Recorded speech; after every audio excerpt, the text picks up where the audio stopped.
Pour réaliser une masse duchesse, on utilise des pommes de terre à chair farineuse qui doivent sécher un peu avant d'être passées.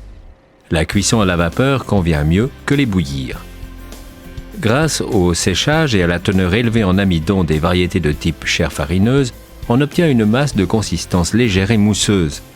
Le fait de montrer comment les pommes de terre sont passées à la main est intentionnel car ceci permet de suivre plus précisément la modification de ce produit de qualité qu'est la pomme de terre. Les pommes de terre sont assaisonnées avec du sel et de la noix de muscade fraîchement râpée afin que leur arôme ne se dissipe pas trop rapidement. Le jaune d'œuf et le beurre tempéré permettent de lier la masse et de lui conférer son goût si particulier. Lorsque la masse est correctement mélangée, elle permet de fabriquer des croquettes, des pommes Williams, des pommes Bernie, des pommes Saint-Florentin ou des galettes de pommes de terre. En premier, voici les pommes duchesse qui ont donné leur nom à la masse de base. Les pommes duchesse sont dressées en rosace sur une plaque recouverte de papier sulfurisé. Les pommes duchesse sont dressées en rosace sur une plaque recouverte de papier sulfurisé ou tout simplement beurré. Afin que les clients remarquent que les pommes de terre sont passées entre de bonnes mains, les cuisiniers sont motivés de démontrer leur créativité.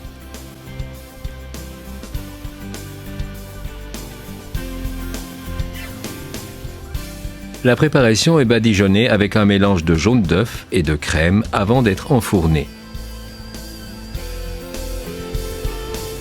Au sein des unités de transformation industrielle, des spécialistes travaillent sur la fabrication de produits à base de pommes de terre. Ici, tout est bien plus grand que ce que l'on trouve dans les cuisines traditionnelles, mais deux choses restent inchangées. Des produits de base d'excellente qualité et des méthodes de transformation parfaitement éprouvées. Ces deux facteurs permettent d'obtenir des produits irréprochables en termes de goût et de qualité. À présent, la marmite est ouverte et on peut voir que la masse qu'elle contient diffère à peine de celle préparée en cuisine. Toutes les phases de fabrication, des matériaux de base aux produits finis, sont transparentes et traçables. Transformées avec un tel soin, les pommes de terre permettent de réaliser des plats délicats qui offriront une véritable expérience culinaire aux clients.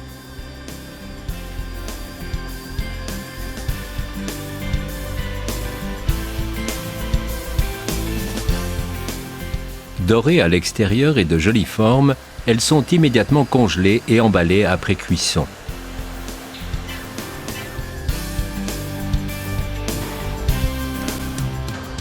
Pendant ce temps-là, le travail s'est poursuivi en cuisine. En respectant la devise « Restez fidèle aux traditions », vous pouvez saisir votre chance et apporter une plus-value supplémentaire aux produits que vous fabriquez vous-même.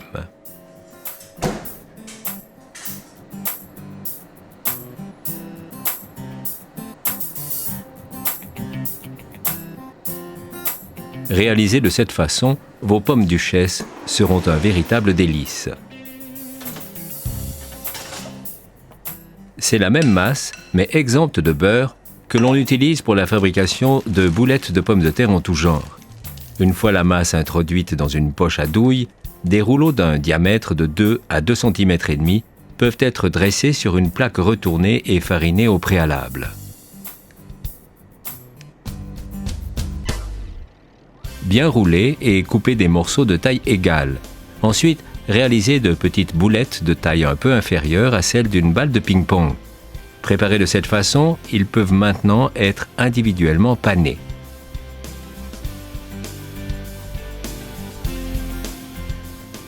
Pour les croquettes de pommes de terre, coupez les rouleaux en morceaux de la longueur d'un bouchon.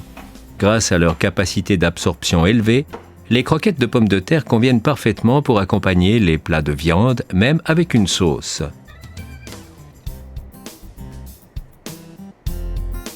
La réalisation de pommes Williams requiert davantage de doigté et d'adresse. Ici aussi le proverbe « c'est en forgeant que l'on devient forgeron » a sa justification. Les éléments formés sont mis à refroidir un peu avant d'être panés. D'anciens chefs tels que le grand maître des saveurs Auguste Escoffier n'ont pas hésité à jouer avec des ingrédients supplémentaires pour rendre la masse de pommes de terre encore plus délicate. Le prix, pour en parler, ne jouait pas un rôle primordial. Dans certaines recettes, on trouve ainsi de la truffe du Périgord, du jambon, du fromage, du chili, des carottes, etc. À notre tour, nous n'avons pas hésité à faire quelques dépenses pour présenter la plus célèbre parmi les boulettes de pommes de terre, celle avec la truffe finement hachée, c'est-à-dire la pomme Bernie. ou celle avec des cubes de jambon, la pomme Saint-Florentin, ou une création signée par notre chef Alex Prack qui pourrait être nommée Hot Balls. Elle est faite avec du chili frais, finement coupé et est servie en principe pour accompagner les plats très relevés ou à l'apéro. Pendant que les ingrédients sont mélangés à la masse et celle-ci formée, nous nous permettons de vous donner quelques astuces supplémentaires pour sa fabrication. Pour réaliser cette masse, n'utilisez ni pommes de terre de primeur, ni pommes de terre nouvelles, mais des pommes de terre stockées depuis plusieurs semaines.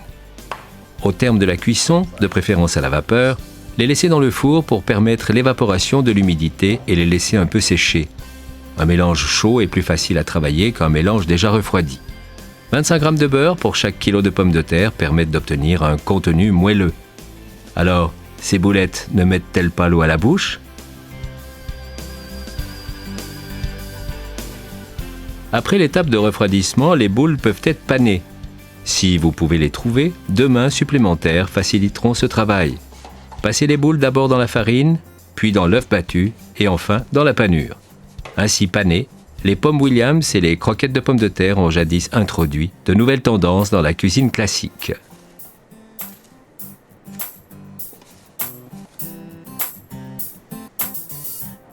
Toutefois, dans le cas des pommes Williams, la panure ne suffit pas. Un clou de girofle sur la face inférieure et un brin de persil ou un bâtonnet d'amande ou encore un petit morceau de spaghetti compléteront l'aspect de poire désiré. Un soupçon de créativité supplémentaire peut être insufflé non seulement au cœur des boulettes de pommes de terre, mais surtout au niveau de leur enveloppe. Les pommes Bernie, celles avec de la truffe, comme vous le savez déjà, sont revêtues d'une couche d'amandes finement râpée.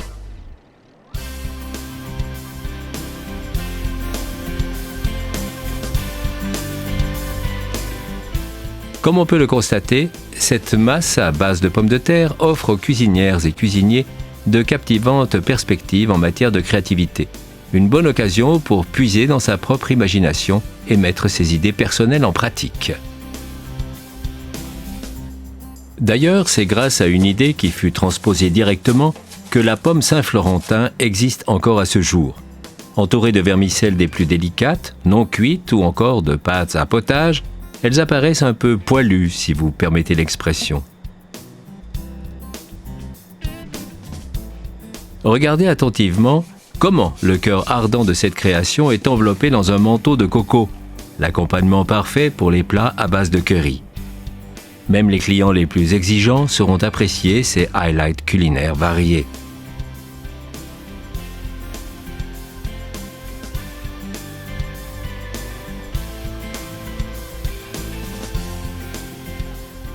Pour la réalisation de gnocchis à la piémontaise, les pommes de terre cuites avec leur peau encore chaude ont été épluchées, séchées et passées.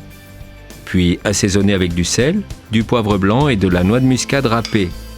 Pour terminer, après avoir incorporé les œufs et après que la masse est légèrement refroidie, ajoutez encore un peu de farine. Avec une poche à douille, des rouleaux sont formés sur une plaque recouverte de farine ou directement sur une table. Bien rouler les rouleaux sur eux-mêmes et les découper de manière à obtenir des morceaux d'environ 2 cm de long. Cette procédure est bien plus rapide qu'en faisant les portions une à une en se servant directement depuis la masse.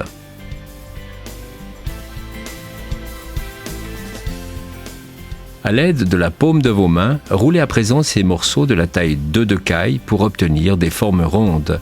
Les placer sur la surface de travail recouverte au préalable de farine et les rouler une nouvelle fois. Les rainures typiques du gnocchi sont dessinées au moyen d'une fourchette. Les planches à gnocchi en bois de hêtre permettent également d'obtenir ces rainures caractéristiques. Pour la réalisation de galettes de pommes de terre, une masse duchesse est étalée en rouleau au diamètre d'environ 3,5 cm à 5 cm. Cette masse de pommes de terre peut être utilisée nature ou agrémentée avec des herbes, du jambon, des champignons et des épices.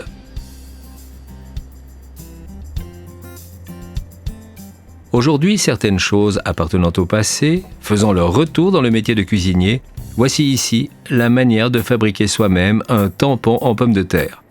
Regardez attentivement car vous risquez de découvrir un élément que vous pourrez ensuite mettre en pratique.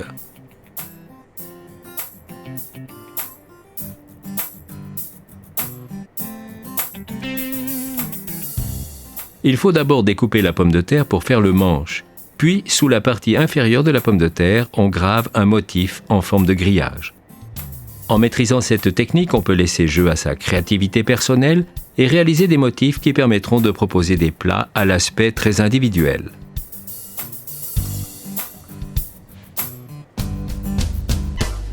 La surface de coupe d'un couteau fin et tranchant est à présent enfarinée.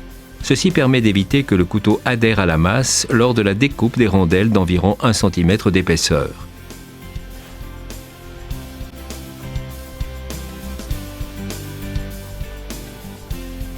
Agrémentées de fines herbes, les galettes de pommes de terre constituent l'accompagnement parfait pour les plats de poisson, de volaille ou de viande de boucherie. Mettre des champignons, par exemple, permet d'harmoniser et d'enrichir chaque plat ovo-végétarien. Le tampon aux pommes de terre fait soi-même est trempé dans la farine. Tapez brièvement pour enlever le surplus de farine et, avec une faible pression, le motif peut être maintenant imprimé sur la masse. Cette opération est rapide, simple, personnalisée et appose une signature personnelle dans votre cuisine. Le tampon permet de proposer des plats qui sortent un peu de l'ordinaire. Nous espérons que vous prendrez du plaisir à découvrir ce genre de produits de qualité et souhaitons bon appétit à vos clients qui ne manqueront pas d'être surpris.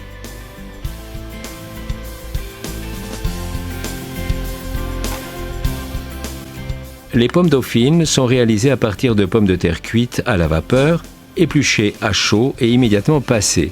Elles sont assaisonnées avec du sel et de la noix de muscade râpée. Ces préparations sont donc identiques à celles de la masse duchesse. On y ajoute de la pâte à choux non sucrée en respectant les proportions suivantes. 2 portions de masse duchesse pour une portion de pâte à choux. Le tout est bien mélangé, puis encore assaisonné si besoin. Voilà, la masse dauphine est à présent terminée. À l'aide de 2 cuillères huilées, des quenelles sont formées avec cette masse, puis disposées sur des morceaux de papier sulfurisé, découpés et huilés au préalable.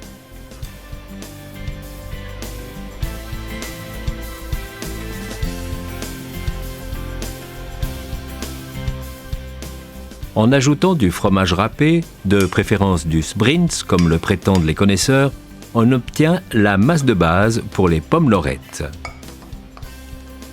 Au moyen d'une poche à douille, des anneaux ou des cônes sont formés à partir de la masse obtenue et disposés sur du papier sulfurisé huilé au préalable. Les morceaux de papier sulfurisé facilitent le travail car ils permettent de disposer de manière intacte les pommes lorettes dans la friture.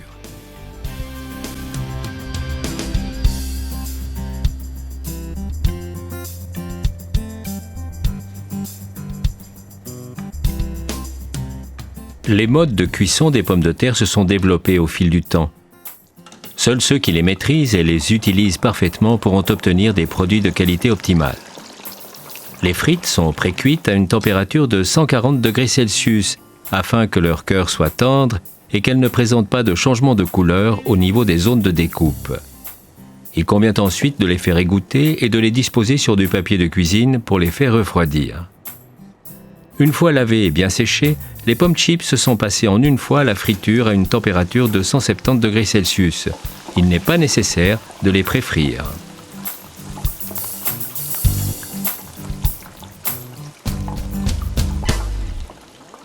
Bien les secouer au-dessus de la friteuse, les laisser égoutter et toujours les saler à côté de la friture.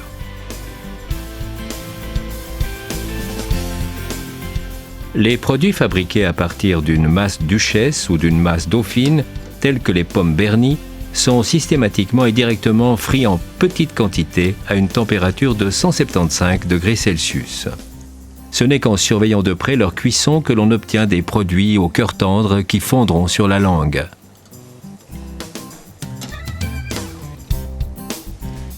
L'enveloppe séduit par sa couleur dorée et le croustillant sur la langue est sans pareil. Ces pommes de terre sont servies immédiatement sans être salées.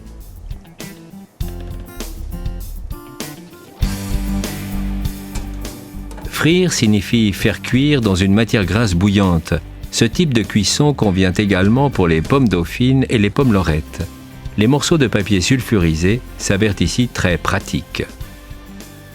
Les pommes de terre frites sont servies directement sur assiette ou sur plat avec une serviette afin que les résidus de graisse puissent être absorbés. Il faut éviter de recouvrir les pommes de terre frites afin d'éviter que leur enveloppe croustillante, qui est d'un grand plaisir gustatif, ne se ramollisse.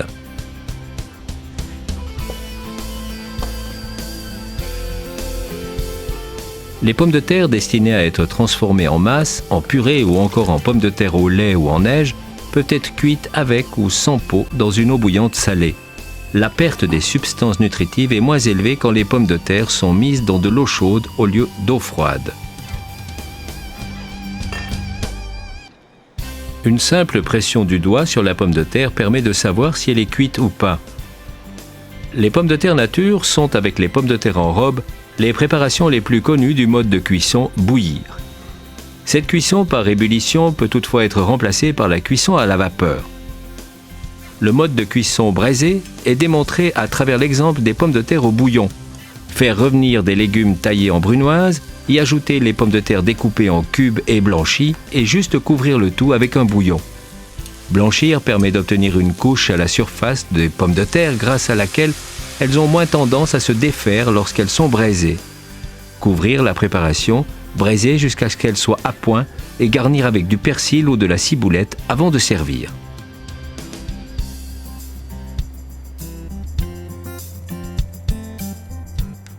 Les pommes savoyardes, légèrement pressées en biais, sont braisées recouvertes d'un bouillon dans une forme beurrée, puis enduites de beurre liquide et saupoudrées de fromage râpé.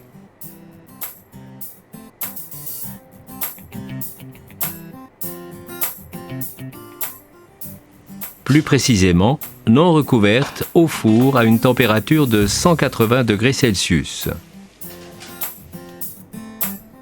Les pommes duchesse sont, elles, cuites au four. Afin qu'elles obtiennent une plus belle couleur et gardent leur forme, elles sont au préalable recouvertes, ou mieux dit, légèrement badigeonnées avec un mélange de jaune d'œuf et de crème. Elles sont ensuite dorées au four à une température de 180 degrés Celsius.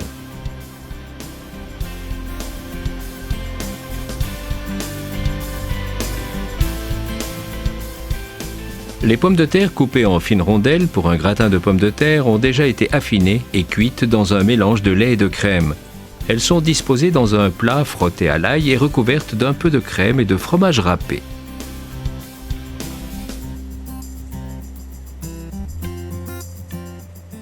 Cette préparation est cuite au four, dans un premier temps à 160 degrés Celsius, puis à 220 degrés Celsius. Pour un service à la carte, on peut gratiner les pommes de terre directement sous la salamandre avec quelques cubes de beurre. Dans ce cas, un préchauffage au four est recommandé.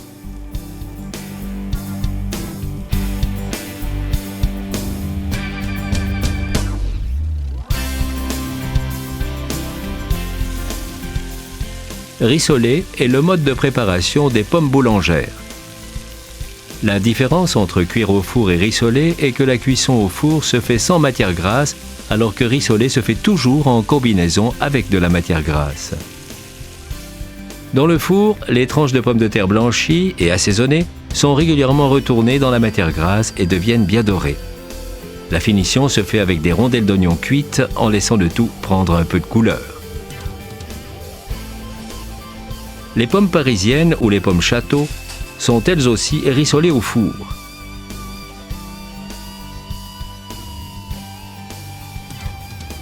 Les gnocchis à la piémontaise sont toujours pochés dans de l'eau salée. Ce mélange léger et moelleux ne doit pas faire l'objet d'une cuisson à proprement parler.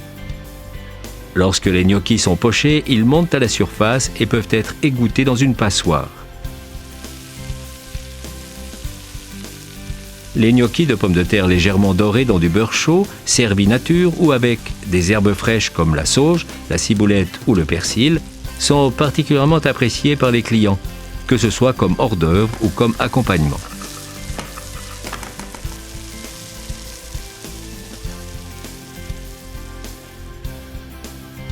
En faisant sauter les galettes de pommes de terre, avec ou sans motif de tampon, dans du beurre, on obtient un arôme des plus délicats. Les galettes doivent dorer lorsqu'on les fait sauter. Il convient donc d'utiliser du beurre à rôtir pour cette opération. Le beurre est entièrement absorbé par les galettes et renforce ainsi leur goût.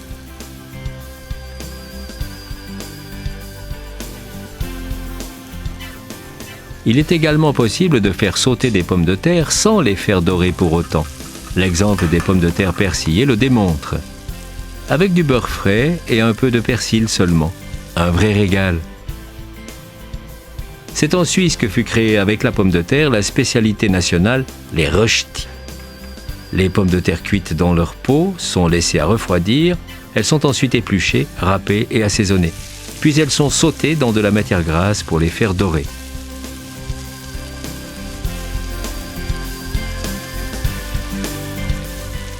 L'arôme du rösti doit également se retrouver en son cœur. En rajoutant un peu de beurre frais au terme de la cuisson, ce classique de la cuisine suisse prend tout son éclat.